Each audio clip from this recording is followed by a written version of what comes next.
Bom dia, irmãos, que a graça e a paz do nosso Senhor e Salvador Jesus Cristo estejam com todos os irmãos e amigos nesta manhã de domingo. E é com grande alegria que nós estamos aqui para, mais uma vez, compartilharmos com os irmãos e amigos mais uma Escola Bíblica Dominical. Eu queria primeiramente agradecer a Deus pela oportunidade que tem nos dado de estarmos aqui para juntos podermos aqui compartilharmos uma porção da palavra de Deus. Agradeço ao pastor da nossa igreja, pastor José Roberto. Um grande abraço ao pastor José Roberto e irmã Esther. Agradeço ao irmão Cassiano, que tem a responsabilidade de preparar os nossos vídeos todas as semanas. Um grande abraço, irmão Cassiano, a irmã Júlia, a irmã Pamela e também o irmão Léo. Agradeço a Ana que é responsável por organizar todo o nosso layout aqui, fazer a nossa apresentação. Então, nossa gratidão a Deus pela vida da Ana, ela que vai dar o seu bom dia nesta manhã. Bom dia, irmãos, bom dia, amigos, Deus abençoe a todos. Agradecemos também ao nosso irmão Abdias, irmão Marcelo, que são os diretores da Escola Bíblica Dominical. Um grande abraço ao Abdias e ao irmão Marcelo, que tem nos ajudado e nos apoiado nesse ministério. E agradecemos também à irmã Aline, como todas as manhãs, abrilhantando a nossa escola bíblica com esse piano maravilhoso. Que Deus possa estar abençoando a sua vida, dando-lhe cada dia mais esse dom, que é o dom da música. Que Deus possa estar abençoando ricamente a irmã Aline e o nosso irmão Jansen.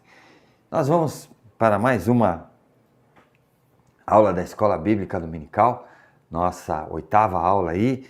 Estamos aí na nossa caminhada pelo livro da Revelação, o livro de Apocalipse, e hoje nós iremos ver aqui, continuando as visões do apóstolo João, a luta entre o bem e o mal. E o texto bíblico, nossa lição de hoje está baseada em Apocalipse, o capítulo 12 e o capítulo 13. Hoje o autor da nossa lição foi um pouco mais gentil conosco, né?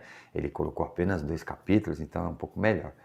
E o texto áureo, Apocalipse 12, no capítulo 12, o versículo 10. Nós vamos então iniciarmos aqui pelo primeiro ponto, o significado da mulher. Apocalipse, o capítulo 12, o versículo 1 e o versículo 2, que a Ana gentilmente vai ler para a gente.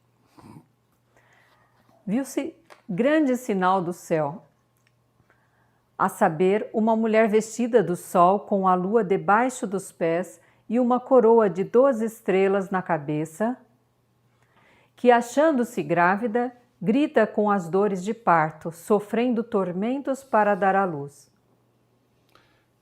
Muito bem, vemos aqui então a continuação da visão. Viu-se grande sinal no céu, a saber, uma mulher vestida do sol e com a lua debaixo dos pés e uma coroa de 12 estrelas na cabeça, que, achando-se grávida, grita com as dores de parto, sofrendo tormentos para dar à luz. Então nós vemos aqui que o apóstolo João tem a visão de uma mulher. E o significado aqui dessa mulher, nós vemos aqui. Os amilenistas interpretam a mulher como sendo a igreja local visível. Não pode ser essa visão. Não pode ser porque nós vemos aqui que o apóstolo João viu o sinal no céu, a saber, uma mulher vestida do sol e com a lua debaixo dos pés e uma coroa de 12 estrelas na cabeça, que, achando-se grávida. Então nós não podemos relacionar a figura da mulher à figura da igreja, porque a igreja de Cristo, ela é pura, ela é imaculada, ela é virgem, é a noiva de Jesus. Então nós vemos aqui que ela não é casada, então por consequência não haverá possibilidade de estar grávida. Então nós vemos aqui que essa visão não pode ser relacionada à igreja, a mulher como sendo a igreja. Então os amilenistas, eles interpretam nesse sentido. Mas nós podemos aqui interpretar aqui a descrição da mulher aqui é semelhante à de Gênesis 37, no versículo 9. Gênesis 37, não sei se os irmãos se lembram, os sonhos de José, ali conta a trajetória do nosso irmão José, José do Egito, quando ele chega pela manhã e ele revela ao seu pai e aos seus irmãos o sonho que ele teve. Lembram-se que ele teve 2 sonhos. O primeiro sonho, então, foi quando os feixes de trigo, eles estavam colhendo feixes de trigo, e quando eles estavam formando os feixes de trigo, todos os outros feixes de trigo se inclinaram diante dele. Então nós vemos neste sonho de José, que José iria ser superior e os seus irmãos iriam servi-lo, como foi, depois os irmãos entenderam. E a segunda visão, que é a que está relacionada aqui, quando novamente ele teve o sonho seguinte diz, ele revela ao pai, a Jacó, e ele fala: tive um sonho esta noite e sonhei que o sol, a estrela, o sol, a lua e mais 11 estrelas desciam do céu e se inclinavam para mim. Então, vejam aqui que a ideia aqui, a visão aqui é o pai, a mãe e os seus filhos. Então, a totalidade do povo de Israel.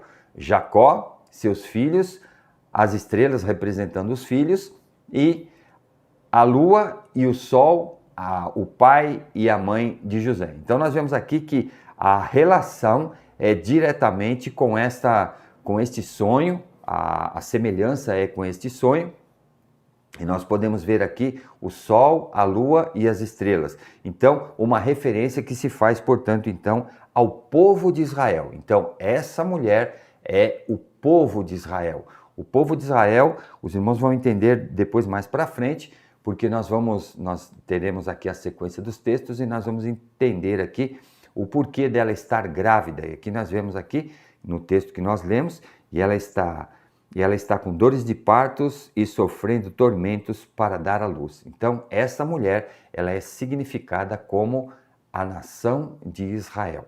Nosso próximo ponto, então, temos aqui um texto um pouquinho mais longo, mas nós vamos ver aqui, então, o significado do dragão, o significado do filho varão da mulher. Lembra-se lá no versículo anterior, que a mulher está às margens, às portas de dar à luz. Então nós vamos ver aqui o significado do filho varão da mulher e o significado do dragão perseguindo a mulher, esta mulher, portanto, que deu à luz, a fim de lhe devorar o filho quando nascesse. Então nós vamos passar aqui para o texto e depois nós vamos voltar aqui para fazer as considerações a respeito desses 3 pontos aí. E o texto, Apocalipse, no capítulo 12, do versículo 3 até o versículo 5, que a Ana vai ler para a gente. Viu-se também outro sinal do céu, e eis um dragão grande, vermelho, com 7 cabeças, 10 chifres, e nas cabeças 7 diademas. A sua cauda arrastava a terça parte das estrelas do céu, as quais lançou para a terra, e o dragão se deteve em frente da mulher que estava para dar à luz, a fim de lhe devorar o filho quando nascesse. Nasceu-lhe, pois, um filho varão, que há de reger todas as nações com cetro de ferro, e o seu filho foi arrebatado para Deus até o seu trono. Muito bem, vemos aí então, nesse nosso ponto, o significado do dragão. Viu-se também outro sinal no céu, e eis um dragão, grande e vermelho, com 7 cabeças, 10 chifres, e nas cabeças 7 diademas. Então nós vemos aí, a primeira visão que nós temos aí, a primeira impressão que nós temos aí, vamos ver a primeira característica, sem falar ainda do significado do dragão, mas a característica desse dragão que está aqui explícita no texto, que é com 7 cabeças. Então, lembram-se lá, quando nós falamos do significado do número 7, então nós vemos aí que a completude, né, é o símbolo da perfeição e da plenitude, perfeição e plenitude. Então esse dragão aí, por que perfeição e plenitude para o dragão? Exatamente, ele tem a perfeição e a plenitude do mal. Então aqui é um ser do mal, só que ele tem a perfeição naquilo que ele faz. Então ele tem todo o domínio dessa carga de mal, dessa bagagem maligna que ele traz aí. Um dragão grande e vermelho com 7 cabeças. 10 chifres. Chifres, então nós vemos aqui que além dessa perfeição, da característica aqui das 7 cabeças, os chifres dá a condição de poder. Então, grande poder, irmãos. Então nós vemos aqui que é um ser do mal, com a perfeição de fazer o mal na sua perfeição, na sua plenitude, com um poder incalculável. 7 chifres. E nas cabeças, 7 diademas, ou seja, 7 coroas. Isso significa que ele tem o poder e o domínio. Então nós vemos aqui o dragão. Então, quem é esse dragão? Esse dragão, nós temos aqui a nítida visão aqui, que esse dragão que João conseguiu identificar aqui nada mais é do que o nosso inimigo, o diabo. Então aqui ele está investido de todo o poder, ele está investido de toda a força e ele tem então aqui a condição de dominar. Versículo 4. A sua cauda arrastava a terça parte das estrelas do céu, as quais lançou para a terra. Então nós vemos aqui que é o diabo, o dragão, o grande dragão, e esse dragão ele vai fazer o quê? Ele vai arrastar a terça parte das estrelas. Essas estrelas aí não são astros, irmãos, não podemos interpretar como astros, mas são o quê? Os anjos de Satanás, os anjos caídos, que com a queda de Satanás, Satanás vai arrastar, vai trazer consigo todo o seu exército, todos os seus anjos e os seus demônios lá, aqueles que vão fazer aqueles que vão ser ali o coadjuvante para que o Satanás possa reinar ali com perfeição. Então, esse aí é o significado dessa terça parte das estrelas caídas na terra. E o dragão se deteve em frente da mulher que estava para dar à luz. Então, o dragão, por que ele se deteve em frente da mulher? Porque essa mulher trazia consigo, no seu ventre, um filho varão. Nós vamos ver mais para frente. Então, para dar à luz. Então, esta mulher estava prestes a dar à luz, que essa mulher é o quê? A nação de Israel. Vamos juntar, vamos montar o quadro aí. Então, a mulher, a nação de Israel, o dragão está de frente com ela, está pronto para atacá-la para que possa devorar o filho quando nascesse. Então, no momento que o filho nascesse, esse dragão iria atacar. Muito bem, vamos voltar agora lá para Mateus. Os irmãos se lembram lá quando foi do nascimento de Jesus? Então, quando nasceu Jesus, os magos vieram até o rei Herodes e perguntaram o quê? Aonde está o rei para que possamos adorá-lo? E Herodes ficou furioso, porque o rei era ele, e ele não gostaria de ter nenhum concorrente. E o que fez Herodes? Herodes já providenciou que matassem todas as crianças. Então, aqui nós podemos fazer aqui um paralelo com a figura do rei Herodes, quando perseguiu Jesus, quando nasceu Jesus aqui, e Jesus estava correndo risco de ser morto pela maldade, pela ferocidade do rei Herodes. Então, nós podemos identificar aqui e caracterizar esses dois elementos aqui como essa possessão do mal, essa qualidade do mal aqui, essa característica, podemos dizer assim, do mal. Então, no momento que o filho viesse, no momento que a mulher viesse a dar à luz, o filho seria devorado, ou o grande dragão, Satanás aqui, o nosso inimigo, iria tentar devorá-lo. Nasceu-lhe, pois, um filho varão. Então, o filho varão aqui, nós podemos nitidamente, tranquilamente relacionar a Jesus Cristo. Então, o filho da mulher, então, a nação de Israel, que nasceu, da nação de Israel nasceu Jesus. Então, aqui nós vemos aqui que através da história bíblica, nós temos revelado que aquele que seria um filho de Israel, o filho de Davi, da herança de Davi. Então, nós podemos aqui atribuir aqui tranquilamente este filho da mulher, da nação de Israel, que nasceu é Jesus o Cordeiro. Nós podemos ver aqui que há de reger todas as nações com cetro de ferro. Então, ferro aqui significa o poder e reger todas as nações, ou seja, o domínio será de Jesus, reger todas as nações. Esse reger todas as nações aí, irmãos, dá o significado de a graça que Jesus veio oferecer, a salvação que Jesus veio oferecer. Essa salvação, ela é extensiva a todas as nações, a todos os habitantes da terra. Então, essa salvação que Jesus trouxe, ela é extensiva, ela é franqueada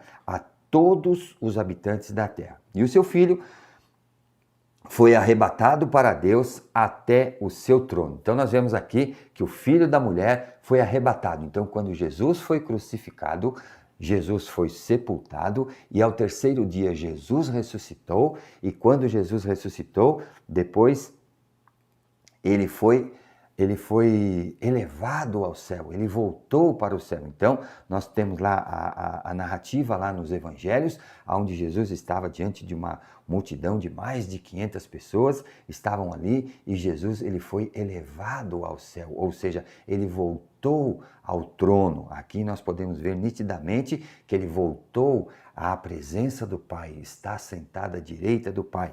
E assim, com esse expediente, ele nos deixou uma certeza, ele nos deixou aqui uma promessa que ele falou assim: vou para o meu Pai, lembram-se desse versículo? Vou para o meu Pai e vou preparar-vos lugar, e quando eu voltar, eu venho para buscá-los, para que onde eu estiver, estejais vós também. Então, essa promessa de Jesus, ele fez quando ele foi levado novamente, ele foi levado aos céus e ali ele está assentado à direita do Pai e, portanto, assim nos garantiu essa rica promessa de que um dia nós estaremos todos com Jesus.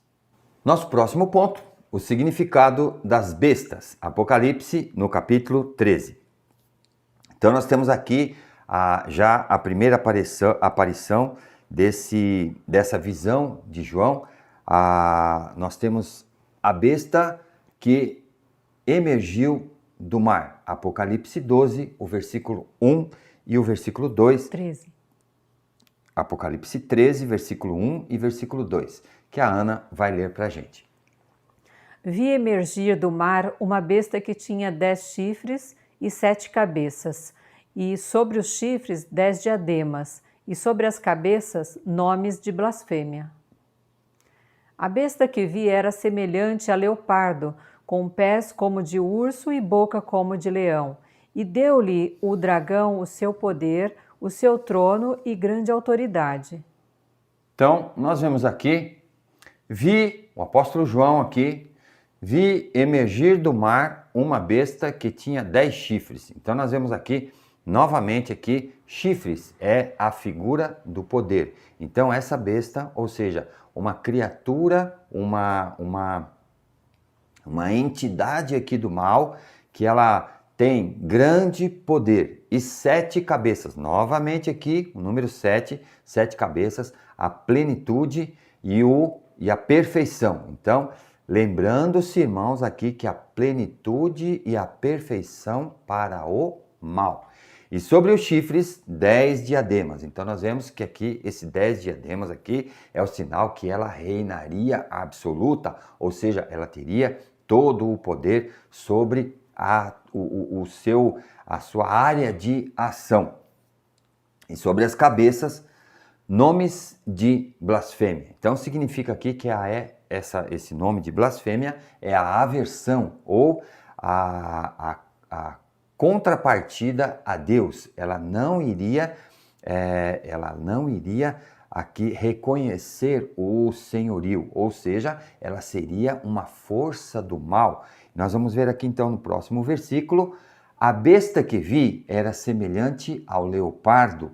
Então nós vemos que aqui, semelhante ao leopardo, com pés como os de urso e boca como de leão. Essa parte aqui, irmãos, nós podemos relacionar muito bem com a visão de Daniel no capítulo 7, quando Daniel teve a visão dos animais ali. Então nós vemos ali que só que o que mudou aqui foi um pouquinho, altera a ordem aqui, mas o significado é o mesmo. Então nós vemos aqui que é semelhante a leopardo, com pés de urso e boca como o de leão. Nós podemos ver que são animais, irmãos, animais de grande poder, de grande força, de grande poder destrutivo. Nós vemos que o leão, ele é feroz, nós vemos que o urso ele é contumaz no seu ataque, ele acaba, ele despedaça a sua presa. E aqui também o leopardo, a rapidez do leopardo, a agressividade do leopardo. Então, essas características, elas são atribuídas a esta criatura, essa besta que João vê sair,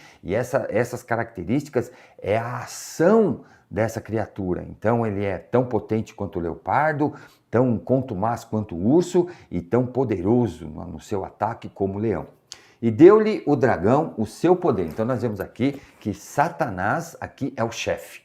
Então, Satanás é o chefe supremo e ele que vai conceder, ele que vai fornecer aqui o poder. Então, o dragão, ele fornece esse poder, ele capacita a besta com poder e o seu trono, ele concede aqui o seu poder, o seu trono e grande autoridade. Então, vejam aí que não é toda autoridade, é grande autoridade. Ou seja, Satanás é o chefe e as bestas estão ao seu serviço, ao seu comando, ao seu mandar. Então nós vemos que essa posição aqui de Satanás, ele se coloca como o diretor da destruição e os seus associados aqui, os seus enviados, os seus ajudantes aqui, é a besta, o anticristo e assim sucessivamente. Então nós temos aqui essa visão do apóstolo João, a primeira besta que sai então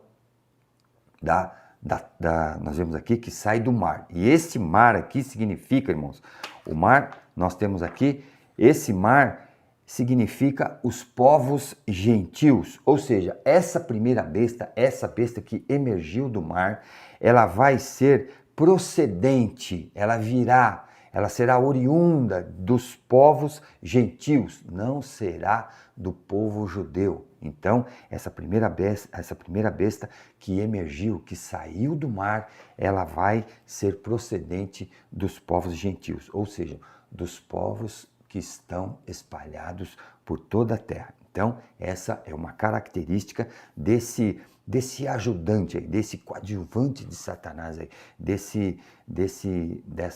dessa criatura que vai fazer com que Satanás possa então aqui aplicar toda a sua destruição, toda a sua maldade e todo o seu período de tormento durante o final do tempo da tribulação.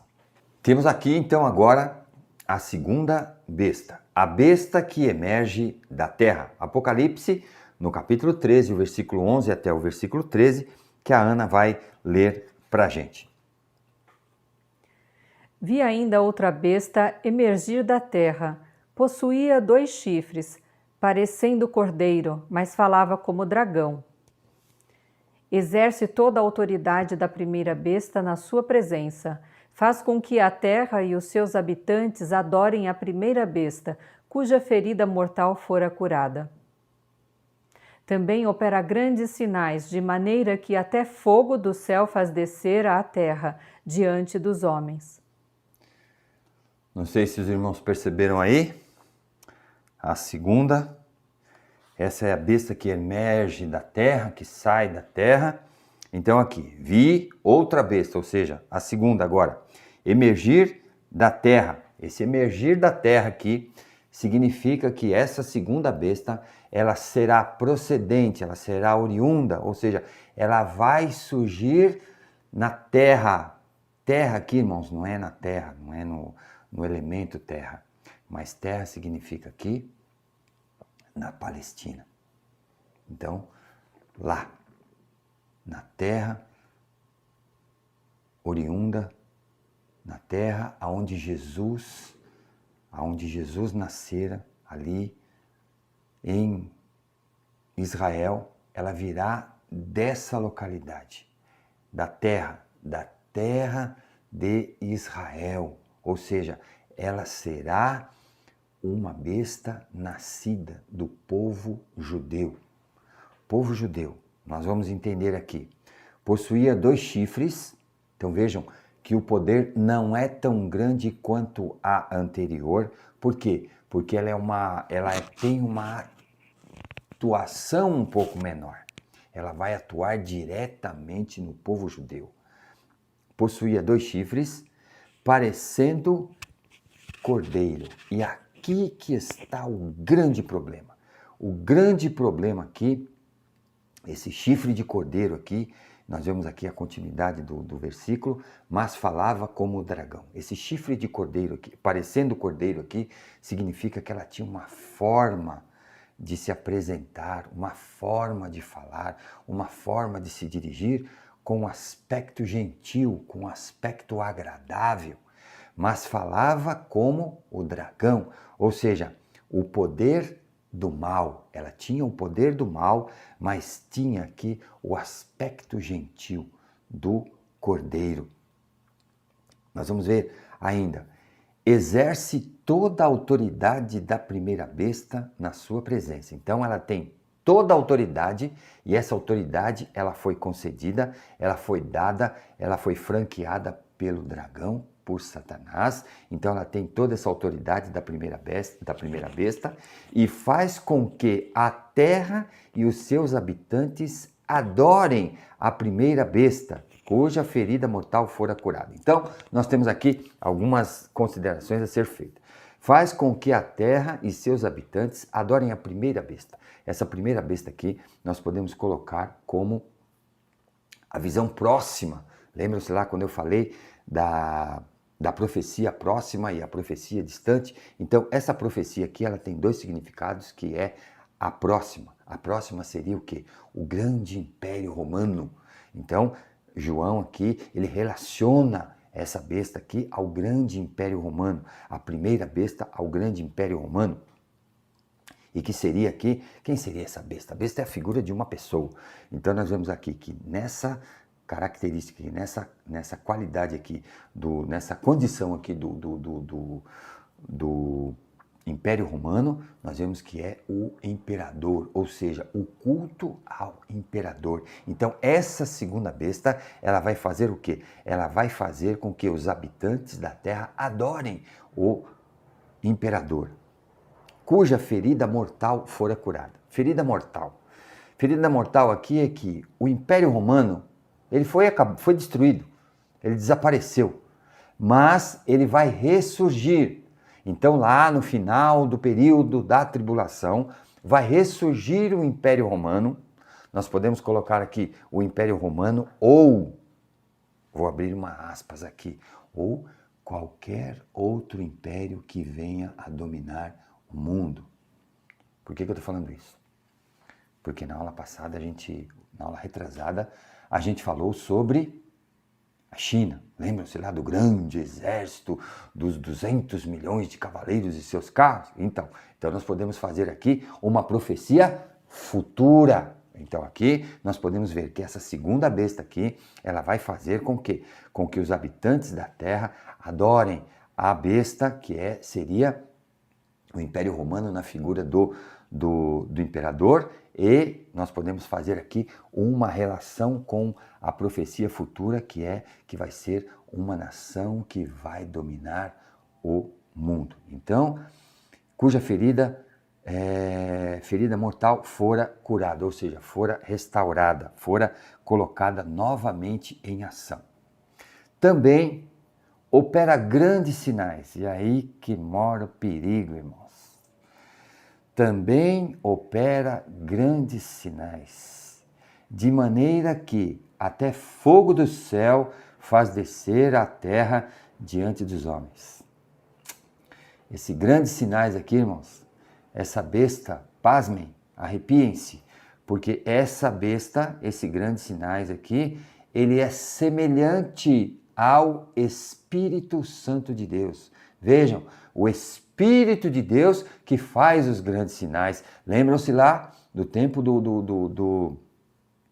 no tempo lá quando os discípulos estavam reunidos lá e o Pentecostes, por ocasião do dia do Pentecostes, ou seja, que desceu o poder de Deus, o poder do Espírito, e eles foram capacitados com o poder do Espírito. Então aqui, esses sinais, irmãos, vejam, grandes sinais, esses grandes sinais aqui, de maneira até que fogo do céu faz descer a terra, isso aqui era exatamente para que eles enganem, um poder de engano, um poder de enganação aqui dos homens, um grande poder de engano aqui, para que os homens sejam enganados, para que seja confundido. Então, nós vemos que esses sinais, eles vão ser utilizados aqui de uma maneira,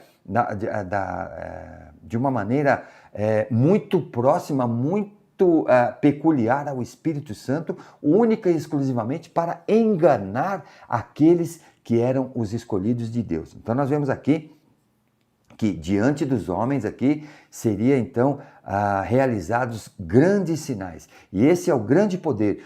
Lembra-se lá naquele texto que no final virão tempos em que serão até os santos, até aqueles escolhidos serão enganados. E aqui então a figura dessa segunda besta, então essa segunda besta que é saída do povo de Israel, dos judeus, e os judeus aqui, sai essa figura do judeu, porque esse judeu ele vai conduzir, porque o judeu não vai, nenhum judeu aceitaria qualquer outro líder, teria que ser um líder judeu. Então essa besta aqui tem essa característica, além de ser do povo judeu, ela vai ter a característica do Cordeiro, a característica do Espírito Santo aqui de produzir sinais. Lembra-se lá quando os escribas lá pediram os sinais a Jesus, e Jesus disse o quê? Não tereis mais sinais, senão o sinal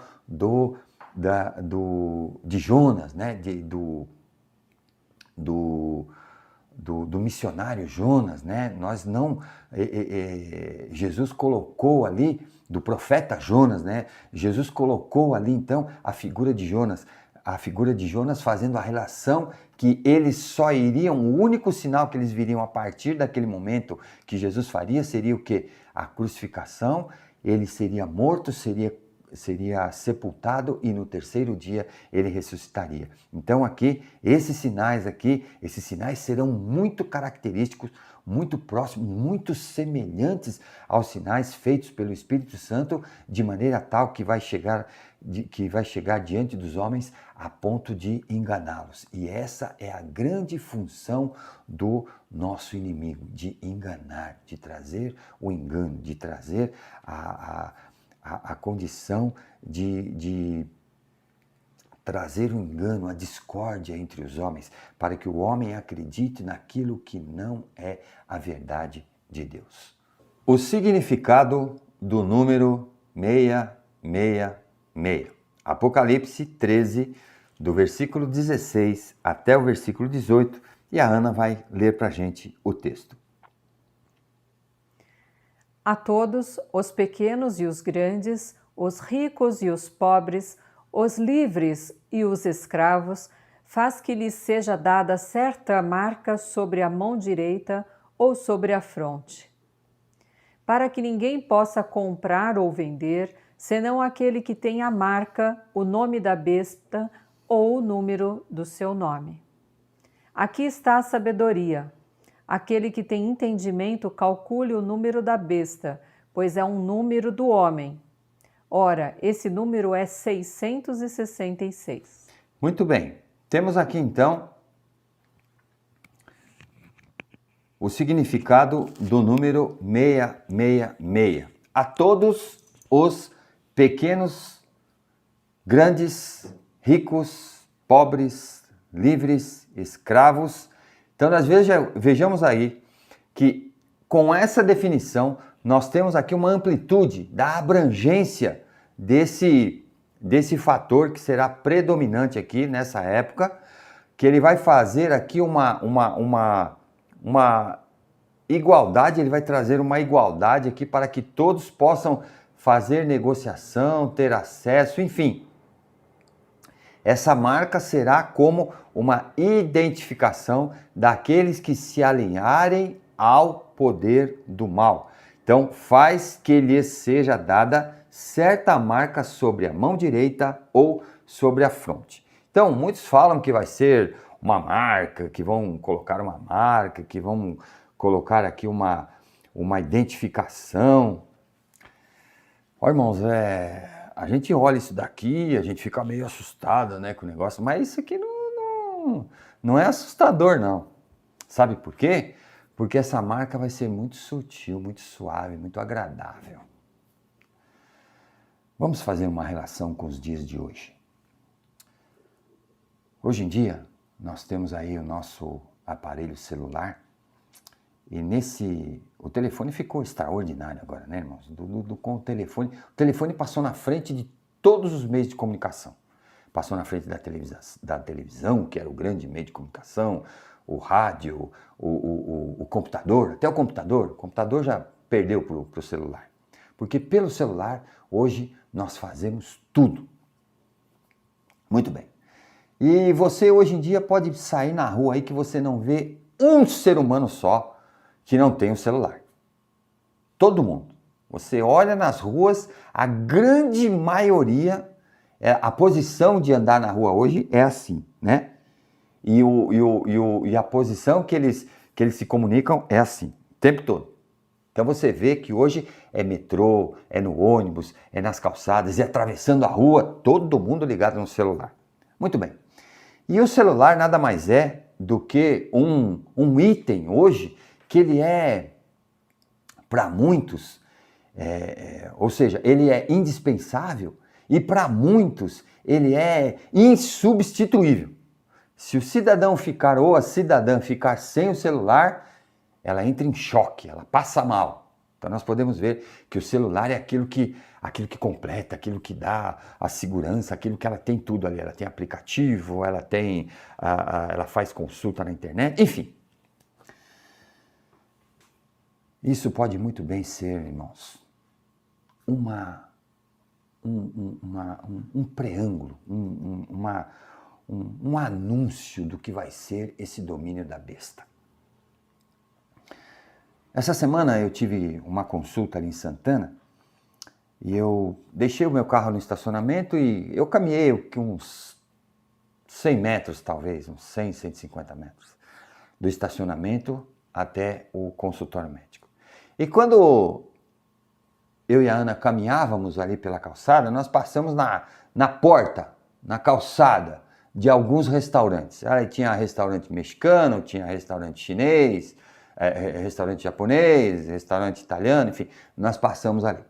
Aí fomos lá, fizemos a consulta, tal. Aí quando voltamos, quando eu estava chegando em casa, apareceu uma mensagem no meu celular. O que você achou do restaurante japonês tal e tal? Eu falei, ué, restaurante japonês? Comida japonesa? Não, eu não fui no restaurante japonês, mas o celular estava me rastreando. O que eu estava fazendo? Eu apenas passei na porta e ele já relacionou a minha presença naquele local. Então nós podemos ver que através do celular, o celular hoje em dia nós podemos fazer tudo com o celular. Eu uso mesmo o celular para tirar nota fiscal. Então se eu não tiver o celular ali na mão, eu não consigo dar a nota fiscal para o meu cliente, eu não consigo trabalhar. Vejam, conseguem fazer uma relação desse domínio da besta? Não estou falando que o celular é a besta. Pode até ser que seja. Mas eu estou falando da abrangência desse meio de domínio. Então, o nosso inimigo terá esse domínio sobre todos os habitantes da Terra. E essa marca pode ser alguma coisa relacionada. Por que eu falei do celular aqui? Só para que os irmãos e amigos tenham uma noção. Que os irmãos e amigos possam pensar sobre esse fator que nós estamos hoje vivendo, sobre a nossa atualidade. Para que ninguém possa comprar ou vender, senão aquele que tem a marca.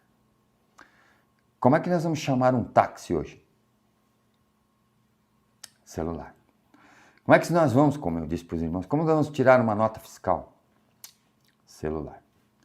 Como é que nós vamos mandar uma mensagem para o nosso ente querido? Celular. Como é que nós vamos nos comunicar? Celular. Como é que nós vamos consultar aqui o que quer dizer esse versículo aqui? Celular.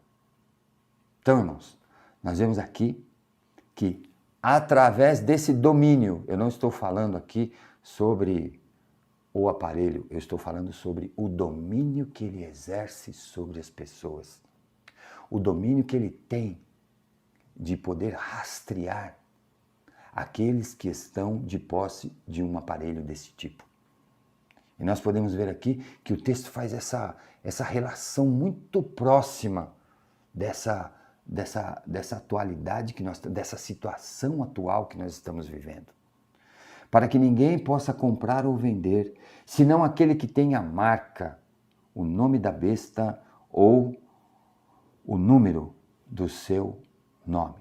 Então nós vemos o que? Eu estou falando aqui, eu não estou dando nome aqui à besta, mas eu estou falando da abrangência e desse poder de abrangência que vai ser imposta à sociedade, à população mundial.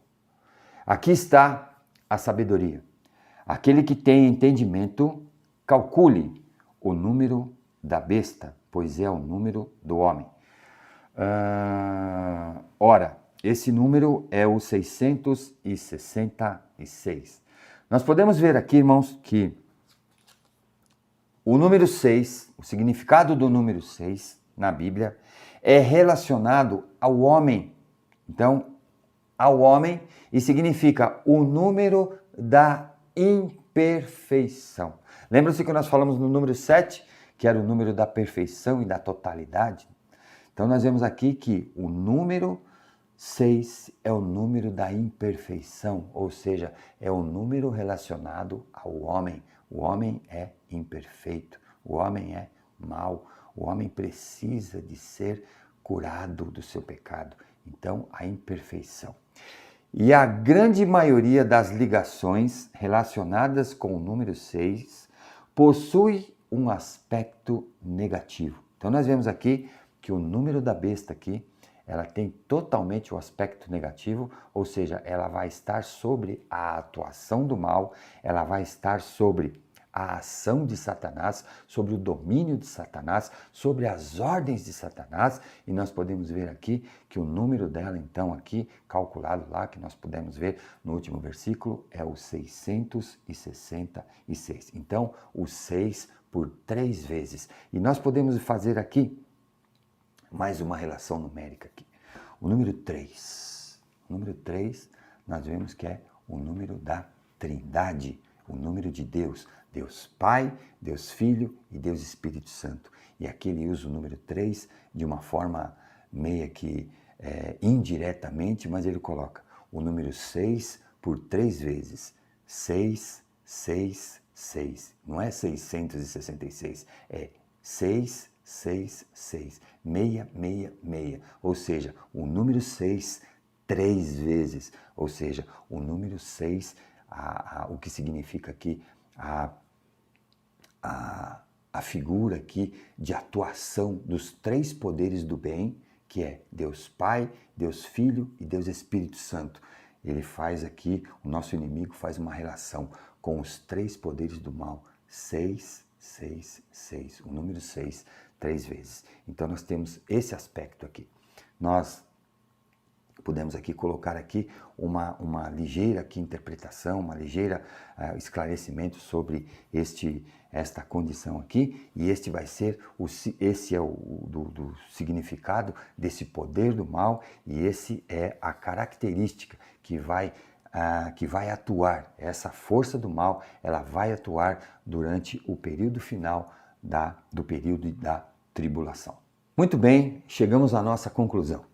Então, nós temos aqui 2 pontos de conclusão, irmãos, que eu queria compartilhar com os irmãos e amigos.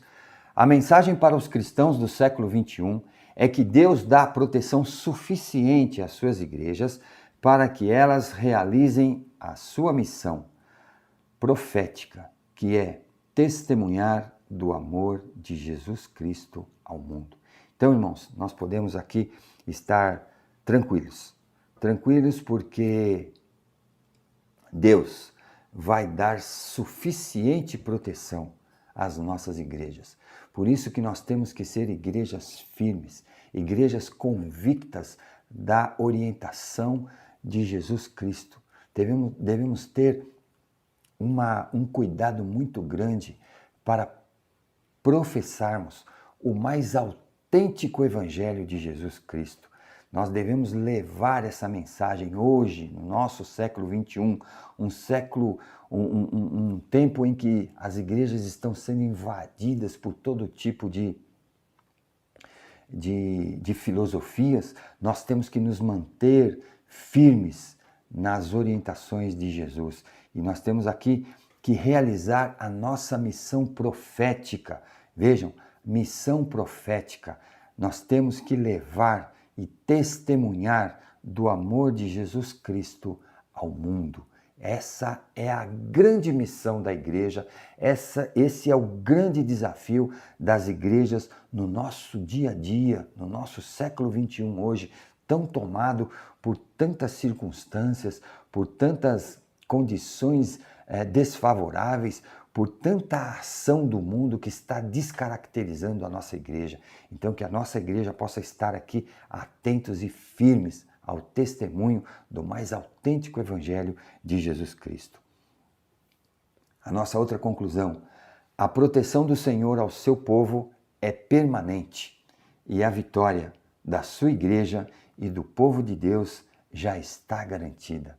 Essa é a nossa grande certeza, irmãos, que a nossa vitória está garantida. Jesus nos garantiu, Jesus nos deu a garantia de que nós somos mais do que vencedores pelo amor de Jesus Cristo.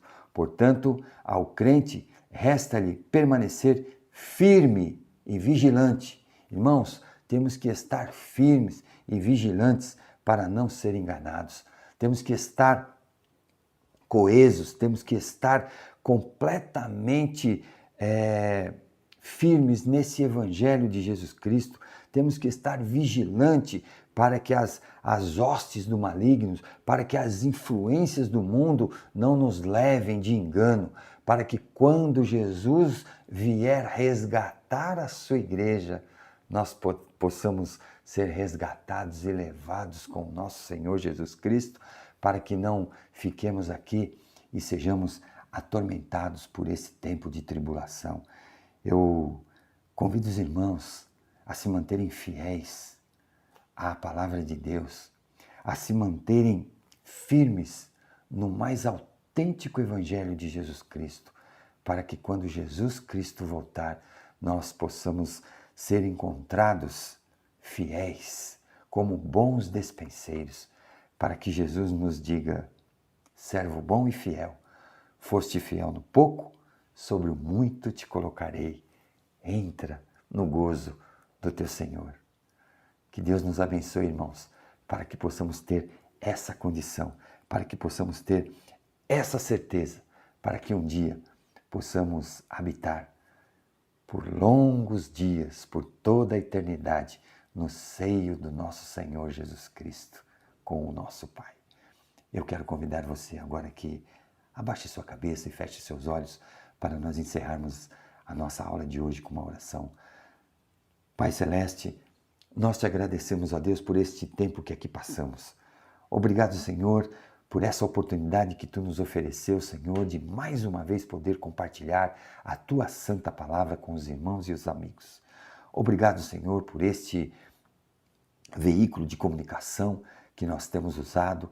Muito obrigado, Senhor, por essa oportunidade de poder chegar até os lares, até as pessoas que estão nos ouvindo, que irão nos ouvir. Que Tu, ó Deus, possa estar através do Teu Santo Espírito, ó Pai, abençoando a cada vida, a cada coração, Senhor. Que Tu, ó Deus, possa trazer a Tua certeza da salvação e um dia nós podemos estar contigo para todo sempre. Muito obrigado, Senhor, por este momento, por esse tempo que aqui passamos. Fica, Senhor, conosco nesse dia, nos dá um dia debaixo da Tua proteção e sobre a Tua presença, ó Pai. Nós oramos agradecidos, ó Deus, com perdão das nossas falhas e em nome do Teu Filho amado Jesus, o nosso Salvador. Amém. Muito obrigado, irmãos, por mais essa oportunidade.